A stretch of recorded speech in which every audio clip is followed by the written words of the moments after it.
Dėl uodų pagaliau atėjo vasara, tai tas laikas, kai vakarais norisi pravėdinti langus, gauti šiek tiek šviežio oro į patalpas, bet ne visą laiką mes tą galim padaryti dėl mūsų erzinančių uodų. Ir vienas būdas to išvengti, tai yra susimontuoti ant naujų langų, ar tai būtų plastikiniai ar aliuminiai langai, tinklelius. Vienas pigiausias tipas tai būna tiesiog rėminis tinklelis, kuris pasistato sezonoje, o po to sezono pabaigai jį reikėtų nusimti. Jie yra pigesni ir kitas brangesnis variantas tai yra roletiniai tinkleliai, kurie susimontuoja kaip ant plastikinių langų, kaip ir ant aliuminio langų. Tai yra labai naudingas tinklelis, labai paprastas jo būdas uždarimo.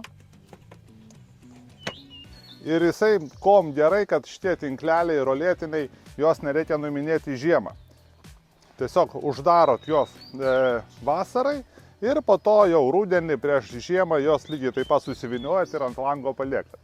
Rėminiai tinkleliai, reikia atminti, kad žiemai juos reikės kur nors po to sandėliuoti. Tai yra vasarą stovi ant langų, prieš žiemą jūs jos turite nuimti ir kažkur susandėliuoti. Nu, tas ne visą laiką gali būti patogu. Įvairiai gama spalvų, kaip ir antracito spalvos, tamsiai rudos galite pasirinkti.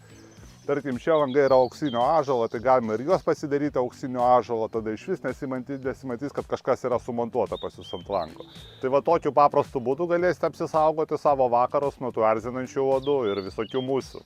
Tai va, gero poilsio jums.